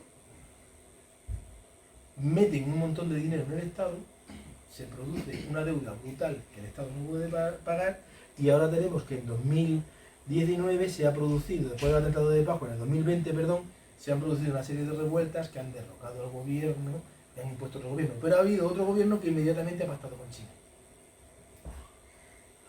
Porque le deben tanto a China que incluso aunque han derribado al anterior gobierno porque no podían pagar las deudas, al nuevo gobierno no le ha dado más remedio que seguir con la misma línea que la anterior.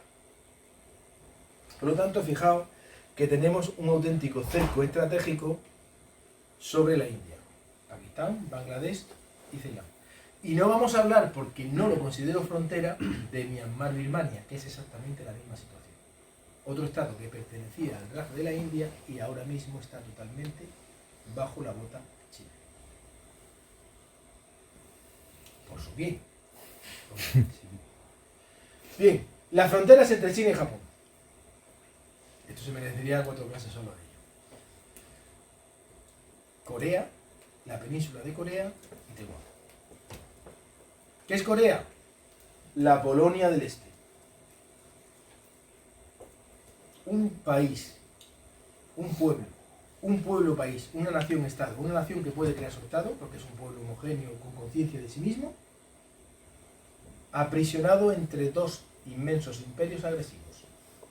En el caso de Polonia, los alemanes, el pueblo alemán, que es más que Alemania, y el pueblo ruso, que también es más que Rusia. Dos imperios, el ruso y el alemán. Y un pueblo muy consciente de sí mismo, pero indefenso ante ese enemigo cada vez que uno de esos dos enemigos decide moverse. Y ya si se ponen de acuerdo, están muertos. Están muertos de cualquier manera, pero bueno. Ahora mismo, los polacos en Europa son auténticamente Esparta, tomad nota, fijaos, y los polacos tienen acuerdos con Corea del Sur y están haciendo los tanques y los aviones de combate juntos. O sea, todo esto que os digo, que es idea mía, también se han dado cuenta otros, no solo se dan cuenta Raúl. Polonia y Corea del Sur están colaborando en tener una tecnología propia, porque saben que no se pueden fiar de nadie. ¿Qué ocurre con Corea? Pues que está en medio de esos dos países. El poder que domina en Asia Oriental ocupa Corea y la convierte en su vasallo. Cuando China domina el mundo, domina Asia Oriental, casi siempre Corea ha sido un estado vasallo de China. ¿Qué ocurre al final del siglo XIX? Japón emerge y el primer síntoma claro de que el eje, la balanza de poder ha cambiado es en 1895, cuando Japón derrota a China y se anexiona a Corea. Hace que China reconozca que Corea pasa a depender solo de Japón. Ahí vienen 50 años desde 1895 a 1945 de dominio opresivo, brutal, esclavizador, genocida en todos los aspectos de la palabra, japonés sobre Corea. Los japoneses quisieron destruir al pueblo coreano como pueblo existente, su cultura y su civilización. Lo que pasa es que se pasaban de frenada con el racismo. Porque tú quieres destruir ese pueblo, luego lo que quieres es asimilarlo. Los japoneses no querían asimilarlos, porque no querían mezclar su sangre con los coreanos, siguen teniéndolos ahí debajo. Esa guerra, esa ocupación termina con con las bombas atómicas, el final de la Segunda Guerra Mundial, y para pacificar Corea se divide en el paralelo, siempre me equivoco, el 38. El de Vietnam es otro. Los soviéticos entran por el norte y los americanos desde Japón. Pero el objetivo es desarmar al ejército japonés y controlar el territorio, nosotros. ¿Qué ocurre? Inmediatamente eclosiona la Guerra Fría y los rusos deciden que no se van a ir. Por lo tanto, los americanos también. En esto, en Corea del Norte, toma el poder la familia Kim y ante la debilidad, ante un error estratégico de propaganda norteamericana que dan a entender que a lo mejor no defienden Corea del Sur si hubiera alguna guerra, Corea del Norte ataca a Corea del Sur. La ocupa toda. Los americanos, con esa capacidad que tienen, que la gente no quiere entender, los americanos tienen tecnología extraterrestre. Ya la tenían en el 51, que es cuando pasa esto. Eso no quiere decir que tengan tecnología alienígena. Lo que os estoy diciendo es que los americanos hace mucho tiempo que tienen tecnología 40 años más avanzada que el segundo. Los americanos desembarcan en Incheon, aquí. Lo de Normandía es una tontería, es unos días de playa al lado de lo que es Incheon. De las olas, de los acantilados, de lo que hay. Los norteamericanos son capaces de desembarcar aquí, cortan y todos los norcoreanos que habían llegado hasta aquí tienen que salir corriendo para atrás. ¿Qué tienen que hacer los chinos? Pekín está aquí. Los americanos llegan al río Yalu. Mao, que ha tomado el poder hace solo 9 meses, tiene un poquito de miedito. Y entonces decide, pues claro, si hacen así, están a 500 kilómetros. Los americanos llegan en 4 días ahí. Ordena que voluntarios del pueblo chino apoyen al pueblo de Corea y meten millones de soldados chinos sin que los americanos se den cuenta, meten un ejército, posiblemente con hombres más, pasando por sus mochilas y armas encima y ya está, se encuentra con 1 millón de hombres en la retaguardia, con lo cual los americanos tienen que correr para atrás. Al final se congela el frente más o menos en el paralelo de antes. Y de entonces tenemos 2 estados. 2 estados y una nación. En el norte hay un régimen comunista, dinástico, cada vez en espiral más cerrado y más radical, que consigue la bomba atómica. Con una filosofía propia, el Juche. Y en el sur tenemos una serie de dictaduras a lo Franco aquí, una dictadura conservadora tal, que luego da paso con menos ganas que voluntad a una democracia, que consigue que el sur se convierta en un país súper rico y una potencia industrial. Los dos han triunfado a su manera. El norte pasó una época de hambrunas. ¿Por qué? Porque tenía que pagar la bomba atómica, que posiblemente le dieron con retales pakistaníes, y retales soviéticos, y retales chinos. Pero lo hicieron ellos, pagando. Por eso tenían hambre. Porque todo lo que se producía en el país, aparte de que el sistema comunista nunca funciona bien, se iba fuera para pagar. Pero ahí tienes 2 potencias. ¿Qué ocurre? ¿Alguien quiere que esos países se unifiquen? No, no le conviene a nadie. China es amiga de Corea del Norte y del Sur. Porque los dos odian más que nada a Japón. Los 3, Corea del Norte, Corea del Sur y China, odian profundamente a Japón. China tiene apoyo militar y político, entre comillas, a Corea del Norte y acuerdos económicos brutales de grandes, de importantes, con Corea del Sur.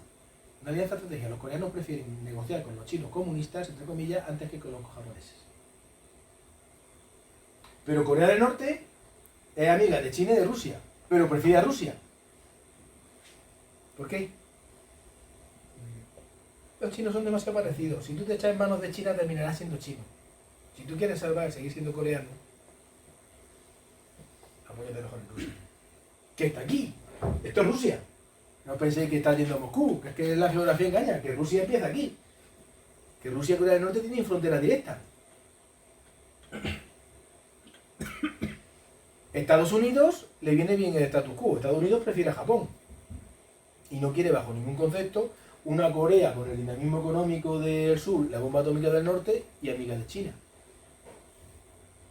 Pero China no se fía tampoco de que una Corea unificada termine girando hacia Rusia, hacia Estados Unidos. Porque claro, China sabe que los coreanos del sur lo quieren mucho ahora, pero porque no lo ven porque ven como mayor peligro a los japoneses. Y Japón bajo ningún concepto puede permitir una Corea unificada con bomba atómica. Por lo tanto, no le interesa a nadie la unificación. Son 2 estados colchón. Ahora mismo Corea del Norte está ayudando a Putin mandando refuerzos de municiones y cosas de esas. Mientras Corea del Sur está apoyando a Polonia en una línea, en una dinámica política que terminará destruyendo la Unión Europea. Porque después de esta guerra, la Unión Europea se va a fraccionar y todo el este se va a ir, como Inglaterra, hacia una coalición en torno a los anglosajones. Y Europa se va a quedar, Alemania, Francia, Italia, España y Portugal de aquella manera. Ese es el equilibrio ahí.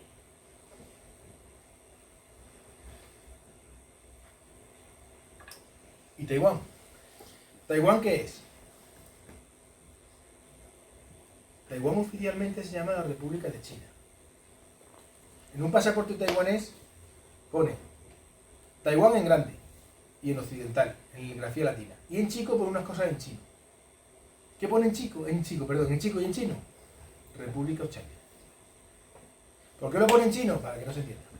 ¿Por qué? Porque la República Popular China impone que solo puede haber una China en el mundo. Por lo tanto, no puede haber dos pasaportes que pongan República de China, que puede dar lugar a confusión. Taiwán es como si en la Guerra Civil Española los republicanos no hubieran perdido, sino que el gobierno legítimo de Madrid republicano se hubiera refugiado en Canarias. Y en España peninsular hubiera otro país, otro reino de España. Y esa España hace que prohíbe que en Canarias, las cosas que se hagan en Canarias ponga República Española, tiene que poner Canarias. Porque solo puede haber un Estado español, que es el de la península. Bien, después de esto, para que lo entendáis, ¿cómo nace Taiwán? Taiwán es el ejército de Chiang Kai-shek, el dictador nacionalista que hay en Pekín cuando pierde la guerra civil con Mao, se retira con todo el ejército y toda la parte más útil de la burocracia sobre la isla de Taiwán. Taiwán, como Corea, ha estado 50 años redondos ocupada por Japón. Los japoneses han eliminado cualquier cédula nacionalista, cualquier cédula comunista. Y han empezado un proceso de japonesificación, pero con asquito. Los japoneses no quieren que los chinos de Taiwán sean japoneses. Es que sí, quiero que hablen japonés y tal, pero cuando Chiang Kai-shek empieza la guerra civil, ve que en caso de perder, Taiwán es un buen sitio para recuperar, para retirarse, porque no hay un solo comunista. Ocupa la isla, cuando la libera, elimina a todos los que han colaborado con los japoneses, lo elimina físicamente, y empieza a trasladar reservas y gente allí. Cuando finalmente pierde la guerra, se repliega sobre Taiwán, pero con el objetivo de desde ahí, en un momento dado, poder reconquistar el continente. Taiwán, desde 1949 hasta 1972, va a ser la China reconocida por la ONU, con derecho de veto en el Consejo de Seguridad. Sin embargo, los norteamericanos se encuentran embarrados en Vietnam. Tienen que salir de Vietnam. ¿Por qué estamos en Vietnam? Para parar a los comunistas rusos. ¿Cómo podemos salir de Vietnam? Una base pequeña, embarrada, que nos está arruinando económica y moralmente. Hay que conseguir que China, que se ha peleado con la Unión Soviética, sea nuestro amigo. A través de las diplomacias del ping-pong, China gira y se convierte en aliado de Estados Unidos. Y en ese momento los americanos abandonan Vietnam. ¿Para qué quieres esa pequeña base embarrada cuando tienes toda China como aliado contra la Unión Soviética? Abandonan Vietnam. ¿Cuál es el precio que exige China? Queremos dos cosas. Una, Taiwán. Y dos, tecnología balística. China tiene ya la bomba de hidrógeno, la atómica y de hidrógeno. Pero esas bombas no te sirven de nada si no se la puedes llevar a tu enemigo a casa. Y el enemigo es Moscú, no Washington. Moscú está donde Mao perdió las llaves. Llevar un proyectil nuclear desde Xinjiang, que es donde lo tienen, hasta Moscú,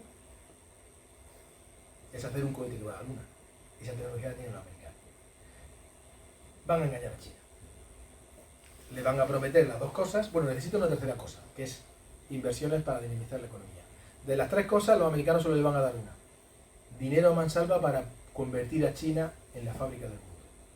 China empieza a fabricar, su gente empieza a tener dinero, la economía empieza a crecer, no solo el país empieza a enriquecer, sino la gente común, la gente normal, tú, yo, empieza a vivir mejor. ¿Le van a dar tecnología balística? Sí, pero no la que necesitan. ¿Van a entregar Taiwán? No. ¿Qué van a hacer? Fijaos, aquí tenemos los americanos desde el primer acuerdo el 28 de febrero del 72, van a reconocer 71, van a reconocer el principio que todavía sigue hoy en vigor. Una sola China. Solo hay una China en el mundo. No hay dos. No hay una Corea del Norte y una Corea del Sur. No hay una China continental y una China de Taiwán. No hay una China capitalista y una China comunista. Solo hay una China. Y solo hay un gobierno que se puede reconocer oficialmente, que es el de Pekín. Taiwán pasa a ser una provincia rebelde, un territorio que está, de hecho, funcionando al margen de las leyes de la República Popular China, pero que pertenece a la República Popular China. Ese comunicado de una sola China se va a ratificar en el 79 y en el 82. Pero mientras, por la puerta de atrás, ¿qué van a hacer los americanos? Aplicar la ambigüedad diplomática. ¿Cómo se llama aquí? La ambigüedad diplomática o la ambigüedad estratégica. No sé cómo lo llamo aquí. ¿Qué es lo que significa esta ambigüedad diplomática? No vamos a reconocer a Taiwán como un Estado independiente, pero vamos a tener allí una oficina de relaciones. Se va a hacer una ley que se llama la Ley de Relaciones con Taiwán. Esta Ley de Relaciones con Taiwán entrega el control de las políticas sobre Taiwán a las cámaras, al Congreso y al Senado americano, no al presidente. Eso lo consigue el lobby taiwanés en Washington. ¿Por qué? Si tú entregas la decisión sobre Taiwán al presidente, te puede pasar lo que a cierto estado en fase de destrucción le ha pasado con el Sáhara Occidental. Que un buen día el presidente se levanta y dice, el presidente recibe dinero de Pekín y dice, eso es lo que me importa esto. No. Las decisiones sobre Taiwán las toman las dos cámaras, el Senado y el Congreso americano. Con lo cual, cualquier decisión tiene que tener la mayoría de las dos cámaras. No puede haber un presidente volado o un presidente corrupto que cambie la política. Por eso es tan grave que visite Taiwán Pelosi, la presidenta de las cámaras.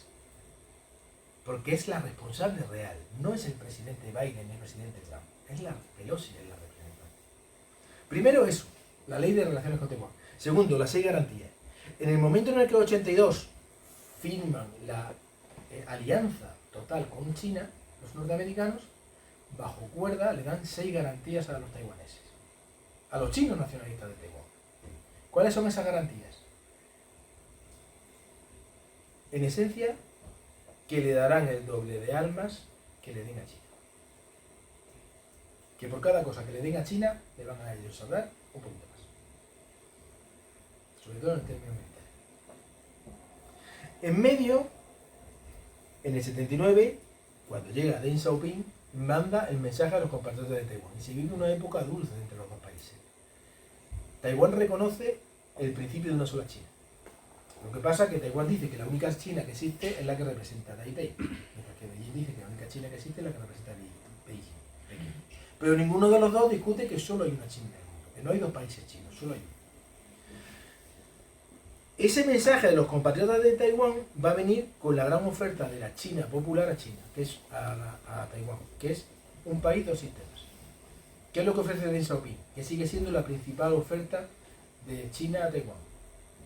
Si nos reunificamos, os vamos a dejar tener vuestro gobierno, vuestra economía con modelo capitalista y hasta vuestro ejército. Lo único que queremos es que Taipei reconozca que en Taipei puede haber un gobierno provincial chino. Ese gobierno provincial chino puede tener sus relaciones exteriores, su propia economía y hasta su propio ejército. Pero tiene que reconocer que es una provincia de China. Ese gobierno no es un gobierno independiente ni es el gobierno de la República de China, es el gobierno de la región de Taiwán. Con este modelo es como China se anexiona, o mejor que se anexiona, recupera Hong Kong y Macao. Ese es el modelo que se aplica a Hong Kong como ejemplo para que Taiwán vea que China, la China comunista del Partido Comunista, es honrada, es sincera con esta oferta. Bien. ¿Qué ocurre? Año 90, el país Taiwán se democratiza, sube al poder un presidente, Lee Teng-hui, que es del Kuomintang. El Kuomintang es el Partido Nacionalista Chino. Y ya como presidente empieza a girar. Y pasa de ser pro-chino, de ser nacionalista chino, a ser nacionalista taiwanés. Ahí van a ir creciendo los movimientos nacionalistas taiwaneses, que ya dicen que Taiwán no es China y quieren la independencia de China. Ahora mismo la sociedad taiwanesa está dividida 50-50% entre los que se consideran que Taiwán es China y los que quieren que Taiwán sea independiente. Independiente como Taiwán, no como República de China. ¿Qué es lo que hay aquí? ¿Por qué os digo que el muro de Berlín se llama hoy Taiwán? Berlín se llama hoy Taiwán. quien controle, y voy aquí, quien controle el mar de China del Sur, controlará el futuro. Para dar el salto que convierte a Estados Unidos en la potencia que ha dominado durante todo el siglo XX y todo lo que va del siglo XXI en el mundo, los norteamericanos tuvieron que controlar el Caribe. Estatalinos, antiguos españoles, ¿qué hicieron para dominar el Caribe? Cargarse un barco. Cuba. Echarnos de Cuba. Una vez controlas Cuba, controlas el Caribe. Y una vez controlas el Caribe, controlas el Canal de Panamá. Y una vez controlas el Canal de Panamá, controlas el comercio. Y también fue esa época entre las Filipinas. Sí, pero Filipinas vino... Sí, Pero te habéis visto, pero controla el Canal de Panamá y de ahí salta a Asia. Y controla Filipinas y detiene a Japón y controla la otra parte del Pacífico. Con el Canal de Panamá controlas todo el Pacífico. ¿Qué ocurre aquí? Quien controle el mar de China del Sur controlará el estrecho de Malaca, por donde pasa el 70% del comercio mundial. Quien controle Taiwán controla todo el mar de China del Sur. ¿Hay un movimiento de desapego en Taiwán hacia su identidad china? Sí, circunstancias típicas de la vida, además en este mundo de identidad en el caso de los vivimos. Hay un inmenso interés de Occidente en generar ese movimiento de desapego, ese movimiento nacionalista también. Porque se trata de generar una resistencia hacia una agresión, porque si China consigue reunificarse con Taiwán, todo esto pasa a ser China. Y aquí entramos en lo que es la verdadera, voy a ser breve, la verdadera esencia de cómo se abre las fronteras de Asia, en realidad son las fronteras del mundo hacia el futuro. Lo que se llama la línea de 9 trazas, o de ya son 11, de 9 trazas que dibujó el gobierno nacionalista chino de Chiang Kai-shek en 1937. China dice, a través de este mapa que tenéis aquí, de esas rayas, mapa de 9 trazas, aquí están las trazas, que todo lo que se conoce histórica y tradicionalmente como Mar de China del Sur, que siempre se llamó así, todo lo que está debajo de China, pertenece a China. Esta línea roja, que está por detrás de Taiwán, es la línea de la aspiración de la República Popular China sobre esas aguas. ¿Es que se llamaba Mar de China del Sur? Claro, que solo había China, que China era el mundo. Mi bisabuelo fue a la guerra de Filipinas. Nos metieron en el barco y como los ingleses no nos dejaron pasar por el canal de Suez, tuvieron que darle la vuelta a África. Se tiraron 9 meses en el barco. Además fueron como los pobres, como los barcos negreros. Cuando llegaron por el mar de China, les dijeron que salieran a respirar, le dijeron, mirá, aquello es China. Fuimos al mar de China y vimos China de lejos. Le contó a su abuelo, a su hijo, que es mi abuelo. Y mi abuelo me lo contó a mi padre y mi padre a mí.